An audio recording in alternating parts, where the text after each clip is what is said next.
మత్తయి సువార్త 5వ అధ్యాయం 29-30 తీసుకుంటూ అందులో అభ్యంతరం అనే పదాన్ని మత్తయి సువార్తలో ఎన్నిసార్లు రాశారు, ఎక్కడెక్కడ రాశారు, వాటి నుంచి ఏం నేర్చుకోవచ్చు అనేటువంటి వివరాలు చూసాం. యేసు ప్రభువును బట్టి అభ్యంతరపడిన వాళ్ళు ఉన్నారు, వాక్యాన్ని బట్టి విశ్వాసాన్ని బట్టి యేసుక్రీస్తును బట్టి అభ్యంతరపడుతున్న వాళ్ళు ఉన్నారు, అలాగే యేసుక్రీస్తులో ఎదగకుండా అభ్యంతరపరుస్తున్న వ్యక్తులు కూడా ఉన్నారు. అభ్యంతరపరిచేది వ్యక్తి అయినా వస్తువైనా మరే విషయమైనా వాటి నుంచి ప్రభు విడిపిస్తాడు. మనల్ని ఆదుకోవడానికి ఆకాశం విడిచిపెట్టి మహిమని విడిచిపెట్టి మనిషిగా మారి మన కొరకు సిలువలో ప్రాణమర్పించిన ఆ యేసు ప్రభుతో మీకు వ్యక్తిగత సంబంధం లేకపోతే ఎన్ని పాటలు పాడినా ప్రయోజనం లేదు, ఎంతసేపు భజన చేసినా ప్రయోజనం లేదు. ఒక చోటకెళ్ళి ఒక వ్యక్తిని మనం ఎంత ప్రస్తుతించినా అవసరానికి మనకు సహాయం చేయట్లేదు అనుకోండి, అవన్నీ వ్యర్థమైపోతాయి. సో దేవుని వాక్యాన్ని మనం జాగ్రత్తగా పరిశీలన చేద్దాం. యేసు ప్రభువు మాట్లాడుతున్నటువంటి ఈ మాటలు అభ్యంతరాలు అనేటువంటి పదం గురించి నేను మీకు తెలియజేశాను. తెలుగులో నీ కుడి కన్ను నిన్ను అభ్యంతరపరచని ఎడల, 30వ వచనంలో నీ కుడి చెయ్యి నిన్ను అభ్యంతరపరచని ఎడల అనుంది. అయితే ఈ వచనాన్ని మనం జాగ్రత్తగా వాస్తవిక భాషలో చూస్తే నీ కుడి చెయ్యి నీకు అభ్యంతరము కలిగిస్తున్న ఎడల అనుంది. ఏమంటే రెండు మాటలు ఒకటే కదా. అభ్యంతరపరచని ఎడల అంటే ఏంటి, పరుస్తున్న ఎడల అంటే ఏంటి, అలా ఆలోచించకూడదు. బైబిల్ దగ్గర ప్రతి పదము ప్రాముఖ్యమే, ప్రతి వ్యాకరణము కూడా ప్రాముఖ్యమే. ఎందుకంటే అందులోనే విస్తృతమైనటువంటి సత్యాలు ఉంటాయి, చాలా లోతైన ఆధ్యాత్మిక సత్యాలు ఉంటాయి. అభ్యంతర పరచన ఎడల అని రాసేసారు అంటే ఒకప్పుడు నిన్ను అభ్యంతర పరిస్తే, కానీ వాస్తవంగా ఏముంది, అభ్యంతర పరుస్తున్న ఎడల. అభ్యంతర పరచడం అనేది నిరంతరం జరుగుతున్న పని, ఎప్పుడో ఒకసారి జరిగిన పని కాదు. స్కాండలిజో అనేటువంటి పదాన్ని నిరంతరం జరుగుతున్నటువంటి ప్రక్రియ గుర్తించాలి. అంటే నీ కన్ను నీ చేతులు నిన్ను పాపములో పాల్గొనేలా చేయటానికి, నువ్వు పాపపు రాశిలేలలో మునిగి తేలేలాగా నిరంతరము నిన్ను తొందర పెడతానే ఉంటాయి. ఎవరినో తాకడానికి నీ చెయ్యి లాగుతా ఉంటది, దేన్నో చూడడానికి నీ కన్ను లాగుతా ఉంటది. ఇది ఒకసారి ఆగిపోతుంది అని అనుకోకండి. మనిషిగా ఈ మాంసపు దేహములో బ్రతికినంత కాలం నిరంతరాయంగా కొనసాగుతూనే ఉంటుంది. ఒకని కన్ను లేదా చెయ్యి అభ్యంతరపరచడం, అతడు లేక ఆమె ఆ మోహములో మునిగి తేలడం చాలా మంది వ్యక్తులకు జీవిత విధానం అయిపోయింది, అలవాటైపోయింది. ఇవాళ వాటి గురించి అభ్యంతరకరమైనటువంటి విషయాలుగా ఎవరు పరిగణించట్లేదు. బట్టలు ఇప్పుకొని తిరిగిన వాళ్ళని చూడడం చాలా నార్మల్ అయిపోయింది. ఒకప్పుడు ఒంటి నిండా కప్పుకునేవారు, ఎందుకంటే అంతకుముందు అడవి జాతి మనుషులు ఒంటికి సరైన బట్టలు ఉండేవి కాదు, జంతు చర్మాలు కప్పుకునేవారు. ఈ ఉన్ని బట్టలు ఇవి ఉండేవి కాదు. కానీ మనిషి రాను రాను విజ్ఞానం సంపాదించుకుని ఉన్ని ద్వారా ఎలా వస్త్రాలు తయారు చేసుకోవాలో, లేక జంతు చర్మాల ద్వారా ఎలా చెప్పులు తయారు చేసుకోవాలి నేర్చుకున్నప్పుడు ఈ వస్త్రాలు వచ్చాయి. కాబట్టి ఒంటిని కప్పుకోవడం ఆ రోజుల్లో సభ్యతగా, సంస్కారంగా, నాగరికతగా ఉండేది. కానీ రోజు రోజు మానవ నాగరికత పతనమైపోతుంది గనక బట్టలు ఇప్పుకోవడం ఇవాళ గొప్ప గౌరవం అనుకుంటున్నారు. ఇవాళ ఫ్యాషన్ ఏంటంటే అంత ఇప్పుకుంటే అంత ఫ్యాషన్, ఎక్కడ ఇప్పుకోకూడదు అక్కడ ఇప్పుకుంటే ఇంకా ఫ్యాషన్, ఎక్కడ కప్పుకోవాలో కాదు ఎక్కడ విప్పుకోవాలో తెలుసుకోవడమే ఫ్యాషన్ ఇప్పుడు. కాబట్టి ఇవాళ ఈ మోహం అనేది, ఈ జారత్వం అనేది, ఈ పొరపాట్లు చేయడం అనేది అలవాటైపోయింది. ఆ మధ్యన ఒక ఇంటర్వ్యూలో ఒక అమ్మాయి మాట్లాడడం నేను చూశాను. ఆ అమ్మాయి అంటుంది, ఒకప్పుడు వివాహం అంటే ఒక పురుషుడితో కలిసి బ్రతకడానికి, పిల్లలు కంటానికి వివాహం అవసరం, ఇప్పుడు అవసరం లేదు. కొంతకాలం కలిసి మనం కావలసినవన్నీ అనుభవించవచ్చు, ఆ తర్వాత నచ్చితే పెళ్లి చేసుకోవచ్చు. ఇవాళ ఇలా మార్చేశారు. కానీ ఇది చాలా ప్రమాదకరం. ఒక ఇద్దరు కలిసి ఉండి వాళ్ళకి నచ్చినట్టుగా పడుకొని పిల్లలకి అన్నారు అనుకోండి, వాళ్ళిద్దరూ కలిసి సుఖమే పొందాలనుకున్నారు కానీ కలిసి జీవించాలనుకోవడం లేదు. అప్పుడు వాళ్ళ మధ్యన పెరిగిన పిల్లల పరిస్థితి ఏంటి, వాళ్ళకి అమ్మా నాన్నలు లేక అనాథాశ్రమాల్లో పెరుగుతూ వాళ్ళు అడ్డమైనటువంటి దొడ్డుదారులకు తొలగి వాళ్ళ జీవితం సర్వనాశనం చేసుకుంటారు. తల్లిదండ్రులు పిల్లలకు అవసరం, తల్లిదండ్రులే కదా పిల్లలకి మంచి చెడ్డలు చెప్పేది. నీ బిడ్డలకు ఆ పసితనంలో ఆ 13 ఏళ్ళు 14 ఏళ్ల వరకు వాళ్ళకన్నీ నేర్పించే బాధ్యత నీదే, వాళ్ళకు ప్రేమను పంచే బాధ్యత నీదే, వాళ్ళకు మంచి చెడ్డ విషయాలు చెప్పే బాధ్యత నీదే. నువ్వు చెప్పిన విషయాలు నీ బిడ్డకు అర్థమైనట్టు ఇంకెవరికి అర్థం కావు, నీ బిడ్డ నిన్ను అర్థం చేసుకున్నట్టు ఇంకెవరిని అర్థం చేసుకోదు. అమ్మమ్మలు నానమ్మలు గారమే చేస్తారు తప్ప వాళ్ళు అన్ని నేర్పించలేరు. ఆ తర్వాత వాళ్ళు ఎలాగూ పెద్దవాళ్ళు అవుతారు, వాళ్ళు బయట వ్యక్తులతో తిరుగుతారు, వాళ్ళు చదువుల మీద ముందుకు సాగిపోతారు. అప్పుడు నువ్వు ఎటెళ్ళి పని చేసుకున్నా పెద్ద సమస్య ఉండదు. కానీ అప్పటికీ విడిచిపెట్టడం కుదరదు. కానీ ఒకవేళ ఎక్కడికైనా వెళ్ళాలనుకుంటే అప్పుడు వెళ్ళొచ్చు. పాలిస్తున్న బిడ్డను కూడా విడిచిపెట్టి డబ్బాగా అలవాటు చేసి వెళ్ళిపోతున్న దౌర్భాగ్యమైన తల్లులున్న పరిస్థితుల్లో, కాలంలో మనం ఉంటున్నాం. ఒకప్పుడు తమ బిడ్డల కోసం ప్రాణమిచ్చే తల్లులు ఈవేళ తమ పిల్లల ప్రాణాలు తీసే తల్లులు. ఎవరితో పడుకుంది, బిడ్డ పుట్టాడు, ఇప్పుడు వాడిని పెంచాలనే బాధ్యత వచ్చింది గనక ఒకసారి ఒక ఆమె ఏం చేసిందంటే ఆ బిల్డింగ్ మీద ఆ పిల్లోడిని ఇసిరేసి కింద పడే పిల్లోడు చచ్చిపోతే అందరూ అటు వాళ్ళు చూసారు, ఈ పసికొంది ఎవరిదంటే ఎంక్వైరీ చేస్తే ఇదిగో ఈ అమ్మాయికి పుట్టిందని తెలియదు. ఒక అమ్మాయి అయితే ఒక క్లబ్ లో డాన్సులు వేస్తున్నప్పుడు సడన్ గా బిడ్డ బయటకు వస్తుంటే బాత్రూంలోకి వెళ్ళి ప్రసవం చేసి ఆ డస్ట్బిన్ లో బిడ్డను పాడేసి వచ్చేసి మళ్ళీ డాన్స్ లో మునిగి తేలుతుంది. ఇటువంటి క్రూరమైనటువంటి సమాజంలో కేవలం సర్పాలు మాత్రమే తమ పిల్లల్ని తింటాయి, కేవలం సింహాలు మాత్రమే తమ పిల్లల్ని చంపేస్తాయి. అలాగా సింహాల కంటే సర్పాల కంటే క్రూరంగా మనుషులు తయారైపోయారు. ప్రియమైన దేవుని బిడ్డలారా, దేవుని బిడ్డలమైనటువంటి మనం ఈ మోహపు మొత్తుకు మునిగిపోతే ఎంత మతితప్పిన మనుషులుగా మారిపోతున్నామో, ఎంత మూర్ఖమైన మనుషులుగా మారిపోతున్నామో, ఎంత క్రూరమైన మృగాలుగా మారిపోతున్నామో అర్థం చేసుకోవాలి. ఆ రకమైన పర్యవసానాలు రాకూడదు, సమాజం బాగుండాలి అని కోరుకుంటే మనం ఇటువంటి మత్తులోకి వెళ్ళిపోకుండా మనలను ఏవి అభ్యంతరపరుస్తున్నాయో వాటి నుంచి మనం దూరంగా పారిపోవాలి. ఈవేళ ప్రతి ఒక్కరు ఏమంటారంటే, మా బిడ్డలకు క్షేమం లేదండి, లేకపోతే మాకు సుఖం లేదండి, మా పరిస్థితులు బాగోలేదని అంటారు. కానీ దానికి ఆజ్యం పోస్తుంది ఎవరు? నువ్వే.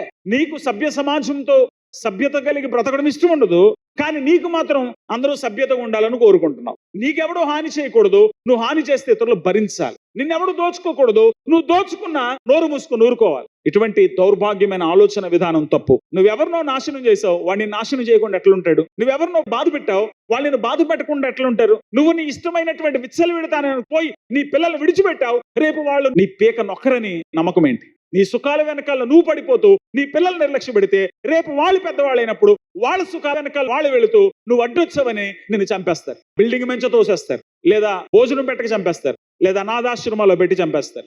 ఏ రోజున కుటుంబాలకి విలువ ఇస్తామో, కుటుంబ విలువలకు విలువిస్తామో, సమాజంలో కొన్ని నైతిక విలువలకు మనం విలువనిస్తామో ఆ సమాజం మనలను కాపాడుతుంది.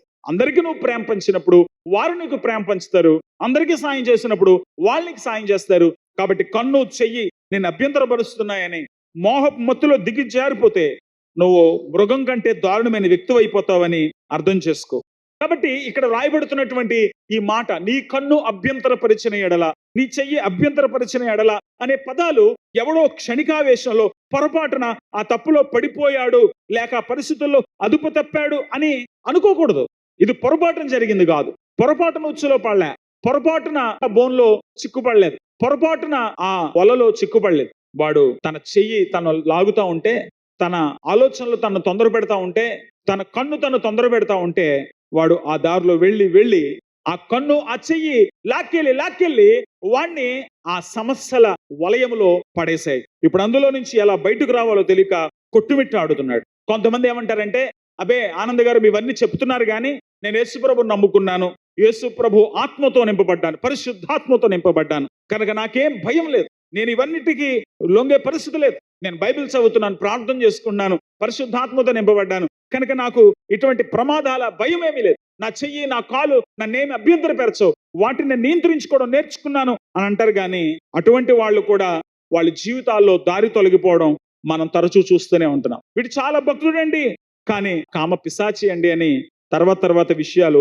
బయటకు రావడం మనం చూస్తూ ఉంటాం. అందుకే పౌలు భక్తుడు 1 కొరింథీ పత్రిక 10వ అధ్యాయంలో కొన్ని రకాల సమస్యల గురించి మాట్లాడుతూ ఉంటాడు. ఇశ్రాయేలు తమ జీవిత యాత్రలో ఎటువంటి సమస్యలో పడిపోయారు, దానికి కారణం ఏంటి అనే విషయాలు మాట్లాడుతూ, వారి వలె మనం వ్యభిచారం చేయకుండా ఉందాం, వారి వలె మోహపు మత్తులో పడిపోవద్దు, వారి వలె మనం దేవుణ్ణి శోధించొద్దు, వారి వలె మనం మూర్ఖులు అవడానికి వీల్లేదు, వారి వలె మనం విగ్రహారాధికులు అవడానికి వీల్లేదు.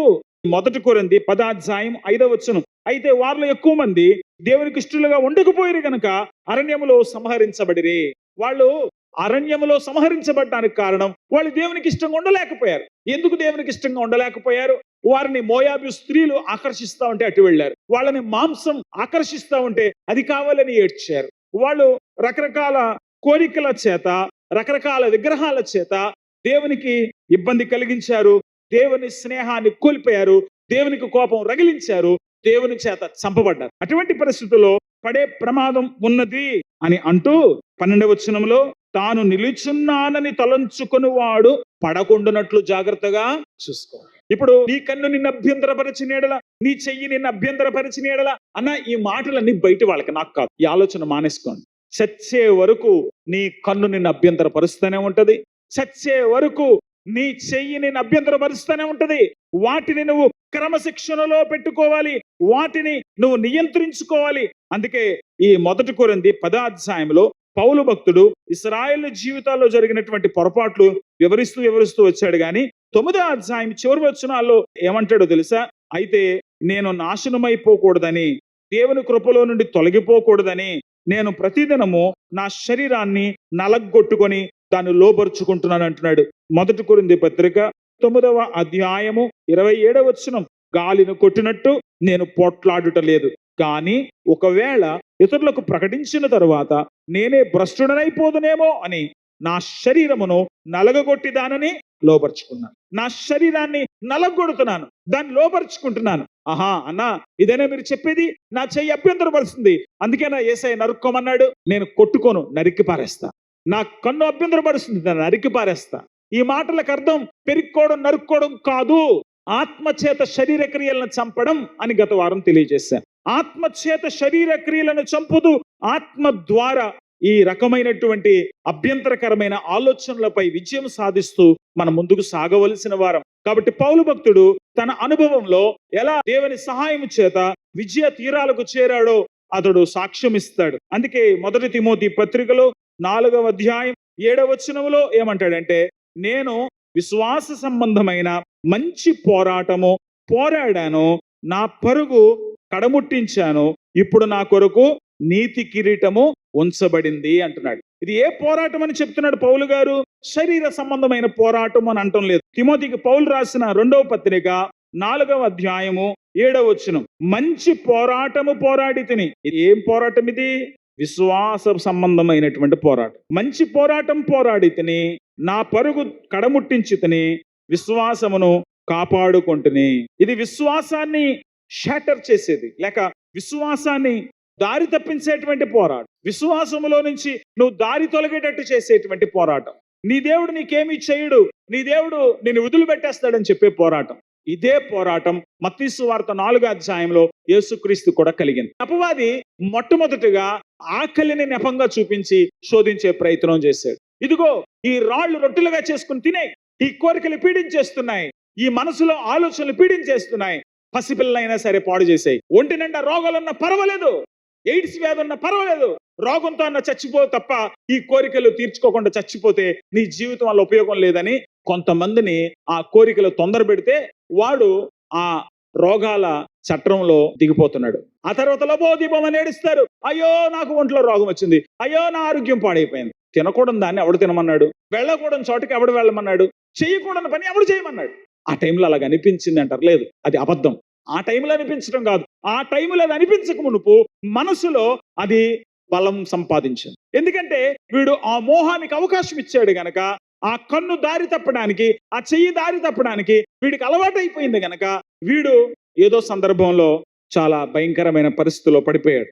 1 తిమోతి 6:12 విశ్వాస సంబంధమైన మంచి పోరాటము పోరాడుము. విశ్వాస సంబంధమైన పోరాటం ఇది ఆత్మ సంబంధమైన పోరాటం. ఎఫెసీ పత్రిక 6వ అధ్యాయం 10 నుంచి చూస్తే ఇది విశ్వాసాన్ని కాపాడుకునే పోరాటం. అపవాది చేతిలో చిక్కుకుపోకుండా దేవునితో అన్యోన్య సంబంధం కొనసాగించుకునే పోరాటం. కానీ ఇది శరీర సంబంధమైన పోరాటం కాదు. ఈ శరీరాన్ని వెనకాల నడిపిస్తున్నటువంటి ఇంధనం ఒకటి ఉంది, ఈ శరీరాన్ని మోటివేట్ చేస్తున్నటువంటి పవర్ ఒకటి ఉంది. దాని గురించి ప్రభు మాట్లాడుతున్నాడు. మోహము గురించి మాట్లాడుతున్నాడు కానీ వ్యభిచారం గురించి మాట్లాడటం లేదు. ఆయన మోహం గురించి మాట్లాడుతున్నాడు, ఆ మోహానికి కారణమవుతున్న విషయాల గురించి మాట్లాడుతున్నాడు. కాబట్టి అంతరంగములో చెలరేగుతున్న పోరాటాన్ని అణచలేనప్పుడు నీ జీవితం అధ్వానం అవ్వకుండా నువ్వు ఆపుకోలేవు. నీ జీవితం అధ్వానం కాకూడదంటే నీ లోపల, నీ అంతరంగంలో చెలరేగుతున్నటువంటి పోరాటాన్ని నువ్వు పూర్తిగా జయించగలగాలి. శరీరంలో జరుగుతున్న పోరాటం కనబడుతుంది, ఎవడన్నా తిడితే ఆ తిట్లు వినపడతాయి, ఎవడన్నా కొడితే దెబ్బలు కనపడతాయి. కానీ ఆత్మలో జరిగే పోరాటం కనపడుతుందా వినపడుతుందా అంటే కనపడదు, వినపడదు. కానీ దాని పర్యవసానాలు మాత్రం నీకు తెలుస్తాయి. ఏ రోజున ఈ తలంపులు నిన్ను దారి తప్పిస్తున్నాయో, ఏ రోజున నీ చేతలు దారి తప్పుతున్నాయో, నీ చూపులు దారి తప్పుతున్నాయో, నువ్వేమైపోతావంటే ఈ మోహపు తలంపులో చిక్కుకున్న వ్యక్తి జీవితకాలం ఆ కోరికల వేటలో కొనసాగుతూనే ఉంటారు, జీవితకాలం కొనసాగుతూనే ఉంటారు. అటువంటి వారు నరకపు అంచులో ఉన్నారని మత్తయి సువార్త 5వ అధ్యాయం 29-30 వచనాల్లో యేసు ప్రభు తెలియజేస్తున్నారు. పరిశుద్ధులైనటువంటి విశ్వాసులు పాప కోరికలను తీర్చుకునేందుకు మోహపు త్రోవలో కాకుండా విశ్వాసపు దారిలో నడవాలి, విశ్వాసులుగా నడవాలి, విశ్వాసంలో ఎదగాలి. కానీ ఎప్పుడైనా వాళ్ళ మోహం వాళ్ళ చెయ్యిని పక్క తప్పిస్తే, వాళ్ళ కన్నును పక్కకు తప్పిస్తే, వాళ్ళ దిశ మారిపోతే వాళ్ళు అడ్డులు తగిలి, అభ్యంతరాలు తగిలి చిక్కుపోతారు. కొన్ని ప్రాంతాల్లో మైన్స్ ఉంటాయి, క్లెమోర్ మైన్స్ ఉంటాయి. అంటే భూమి కింద పాత్రలు పెడతారు, పోలీసులు ఈ నక్సలైట్లను వేటాడేటువంటి ఈ ప్రక్రియలో వాళ్ళు ముందుకు వెళ్తున్నప్పుడు పొరపాటున వాళ్ళ జీపులు గాని వాళ్ళ కాళ్ళు గాని ఆ మైన్స్ మీద పడగానే ఒక్కసారి బ్లాస్ట్ అయిపోతారు, తునకలు అయిపోతారు అంతే. వాళ్ళ తునకలు అయిపోకుండా ఉండాలంటే చాలా జాగ్రత్తగా అడుగులు వేసుకుంటూ వెళ్ళాలి. రెండో ప్రపంచ యుద్ధ కాలంలో అనేక దేశాలు వాళ్ళ దేశపు సరిహద్దుల్లో ఈ మైన్స్ పెట్టేశాయి. ఇప్పుడు కొన్ని ప్రాంతాల్లో ఈ మైన్స్ తీయడం తలకైపోటు అయిపోయింది. ఈ మధ్యన కొన్ని రోబోట్స్ తయారు చేశారు, అవి వెళ్ళి ఆ మైన్స్ ని పేల్చేస్తున్నాయి. అక్కడ పడకూడని బరువు పడిందా వెంటనే పేలిపోతాయి అవి. అపవాది అలాగా ఉచ్చులు, ఉరులు, అటువంటి రకాలైనటువంటి బోనులు వాడు వేసుంచాడు, ఆకర్షిస్తున్నాడు, భయపెడుతున్నాడు, నిన్ను దారి తప్పించేటువంటి ప్రయత్నం చేస్తున్నాడు. కానీ నువ్వు దారి తొలగకుండా ఉండాలంటే నీ విశ్వాస యాత్రలో జాగ్రత్తగా ప్రతి అడుగు పదిలంగా వేసుకుంటూ ముందుకు సాగిపోవాలి. అందుకే దేవుని యందు విశ్వాసం ఉంచిన వారికి, దేవునితో సంబంధం కలిగినటువంటి వారికి దేవుని సహాయం కలుగుతుంది. 143వ కీర్తన 10వ చరణం, నీవే నా దేవుడవు, నీ చిత్తానుసారంగా ప్రవర్తించుటకు నాకు నేర్పుము. యోహాను సువార్త 10:27-28లో యేసుప్రభువు వారు నా గొర్రెలు నా స్వరం వినును అన్నట్టు నువ్వు దేవుని స్వరం వింటూ దేవుని చిత్త ప్రకారం గనక నడవడం నేర్చుకోగలిగితే, యెహోవా నా కాపరి అంటూ నువ్వు ఆయన గొర్రెగా ఆయన దారిలో వెళ్ళగలిగితే అప్పుడు మాత్రమే శాంతికరమైన జలముల యొద్ద ఆయన నడిపిస్తాడు. మరణాంధకారపు లోయల్లో కూడా నీకు ఆయన సహాయం చేస్తాడు. దయగల నీ ఆత్మ సమభూమి గల ప్రదేశమందు నన్ను నడిపించునుగా. కనుక ఈవేళ నేను మీకు తెలియజేస్తున్న ఉపాయం ఒకటే, ఇమ్మానుయేలు దేవునికి, రక్షించే దేవునికి మీ జీవితాలు అప్పగించుకోండి. ఆయన ఆత్మచేత నడిపించబడండి. చాలా పదిలంగా ప్రతి అడుగు వేయండి. చాలా జాగ్రత్తగా ముందుకు సాగండి. మనసు కోరిన చోటకెల్లా, చెయ్యి కోరిన చోటకెల్లా, కన్ను లాగుతున్న చోటకెల్లా వెళ్ళొద్దు. భ్రష్టత్వంలో జారి పడకుండా జాగ్రత్త పడుతూ ఉండాలి. అలా చేయకపోతే చాలా బాగున్నాం అనుకున్నటువంటి విశ్వాసులు నిర్లక్ష్యంతో, నిర్లిప్తంతో సాగినప్పుడు వాళ్ళు ఖచ్చితంగా సర్వనాశనమైపోతారు, సర్వనాశనమైపోయారు. మహా భక్తులు చివరికి భ్రష్టులుగా వాళ్ళ జీవితాన్ని ముగించారు. కానీ పౌలుకున్న సాక్ష్యం మనకు ఉండాలి. మంచి పోరాటం పోరాడాను, నన్ను ఆకర్షిస్తున్న ప్రతి కోరికల పైన నేను విజయం సాధించాను, విశ్వాసాన్ని కాపాడుకున్నాను, దేవుడితో నాకున్న సంబంధాన్ని నేను ఎక్కడా కోల్పోలేదు, నా పరుగు కడముట్టించాను, నా దారిలో ఏ వలకు, ఏ ఉచ్చుకు, ఏ అభ్యంతరానికి నేను దొరికిపోలేదు. ఎందుకంటే నా దృష్టి ప్రభుపై ఉంది, నాకు దేవుడు సహాయం చేస్తున్నాడు, ఆయన ఆత్మ నాకు సహాయం చేస్తున్నాడు. కనుక నేను ఈ ఉచ్చులో పడిపోకుండా దాటి ఇప్పుడు నా పరుగును ముగించగలిగా. ఇద్దరు పరుగు పెడుతున్నారట, ఒకడు బాగా పరిగెడుతున్నాడు. ఈ పరిగెడుతూ ఉంటే వాడిని ఎలా ఆపాలో పక్కోడికి అర్థం కాలే. వీడు ఎలా అయినా సరే వీడే ఫస్ట్ వచ్చేస్తాడు అనుకొని వాడు పరిగెడుతూ వాడి జేబులో నుంచి బంగారు నాణాలు విసిరాడంట కిందకి. ముందుకు వెళ్ళాలని ప్రయత్నం చేస్తున్నవాడు ఏంటో వాడి జేబులోంచి పడిందని చూసేసరికి తలతల మెరుస్తున్న బంగారం. అదేంటి అని ఆలోచించుకునే లోపల వాడి స్పీడ్ తగ్గిపోయింది, అవతలోడు వెళ్ళి ప్రైజ్ సంపాదించేసి. నువ్వు పాపంలో పడిపోక్కర్లేదు, పాపంలో పడాలన్న ఆలోచన చాలు నిన్ను ఆపేస్తుంది. చాలా జాగ్రత్తగా ఉండాలి. మన దృష్టి మలచడానికి కుదరదు, మన ఆలోచనలు దారి తప్పడం కుదరదు. అందుకే ఎప్పుడు ఇంటాక్ట్ లో ఆయనతో అన్యోన్యమైన సంబంధం, యేసు ప్రభుతో అన్యోన్యమైన సంబంధం ఉండాలి. మీరు దేవునితో అన్యోన్యంగా లేరంటే మీరు పాపంలో పడిపోయారంతే, సందేహం లేదు అందులో. నువ్వు ప్రార్థనలో ఉండలేకపోతున్నావు అంటే పాపంలో ఉన్నావు, నువ్వు దేవునితో ఉండలేకపోతున్నావు అంటే దెయ్యంతో ఉన్నావు. ఇక ఇందులో వేరే కన్క్లూషన్ అవసరం లేదు. నువ్వు వెలుగులో ఉంటే చీకట్లో లేవు, నువ్వు చీకట్లో ఉంటే వెలుగులో లేవంతే. మరి అలా జీవిస్తూ బలలో ఎలా పాలు పొందుతారు చెప్పండి? వారమంతా యేసు ప్రభు గాయాలు రేపుతూ, ఆయన మనసును కష్టపెడుతూ, ఆయన మాట వినకుండా, ఆయన ఆత్మను దుఃఖపరుస్తూ ఆదివారం వచ్చేసి రొట్టెలో పాలు పొందటం ఎంత దౌర్భాగ్యమైన విషయం. ఎలా ఉందంటే ఒకడు వాళ్ళ తల్లిని వారమంతా చితక్కొట్టాడంట, ఆదివారం మాత్రం చీర కట్టి అమ్మ అన్నం తినంటున్నాడంట. యేసు ప్రభు గాయాలు రేపుతూనే ఉంటున్నావు. హెబ్రీ పత్రిక 6వ అధ్యాయంలో చెప్పినట్టు ఎన్నోసార్లు ఆయన ఆత్మను నువ్వు ఆర్పేస్తున్నావు, ఆయన స్వరాన్ని మూసేస్తున్నావు, ఆయన నోరు మూసేస్తున్నావు. దేవుడు ఆలోచనలు నీ మనసును తొందర పెడతా ఉంటే టీవీ దగ్గర కూర్చోనో, ఆ సినిమా దగ్గర కూర్చోనో, ఫోన్ దగ్గర కూర్చోనో ఆలోచనలు చంపేస్తున్నావు. నేను ఒకసారి ఫోన్ చేస్తాను, తమ్ముడు ప్రార్థనకు రావట్లేదు ఏంటంటే,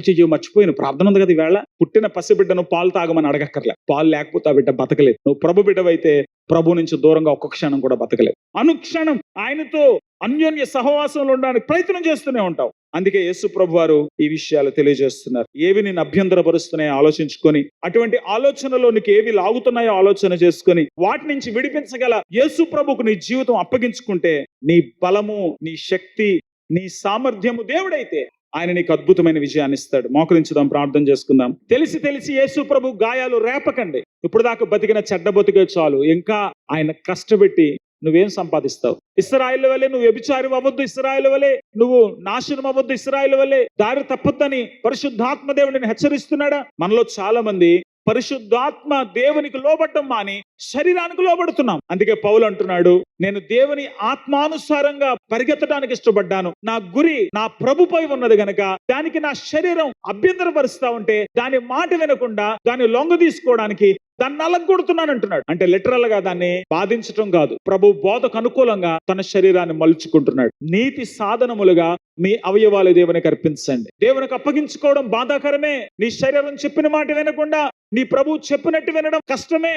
కానీ అలా నువ్వు జీవిస్తే, ఆత్మానుసారమైన వ్యక్తిగా ఉండగలిగితే దేవుడు నీకు అద్భుతమైన విజయాన్ని ఇస్తాడు. యేసు ప్రభుతో నువ్వు ఉంటే జలములలో పడి వెళ్ళినా వాటికి నువ్వు కొట్టుకొని పోవు. యేసు ప్రభు కౌగిటిలో నువ్వు ఉంటే అగ్ని కూడా నేను కాల్చలేదు, ఎటువంటి కోరికలు నేను దారి తప్పించలేదు. ఆయన చేతిలో నువ్వు ఉంటే, ఆయన స్వరం వింటే తమ్ముడు చెల్లి నువ్వు ఎంతో ధన్యుడు ధన్యురాలు అవుతావు. మోహపు చూపులో ఉంటూ, కన్ను కోరినట్టుగా చేతులు కోరినట్లుగా దారి తప్పుతూ, విచ్చలవిడిగా బ్రతుకుతూ, ఆదివారం వచ్చి ప్రభు రొట్టెలో పాలు పొందాలనుకోవడం అంతకంటే మూర్ఖత్వం మరొకటి లేదు. ప్రార్థన చేసుకోండి, ప్రభుకు మీ హృదయాలు అర్పించుకోండి.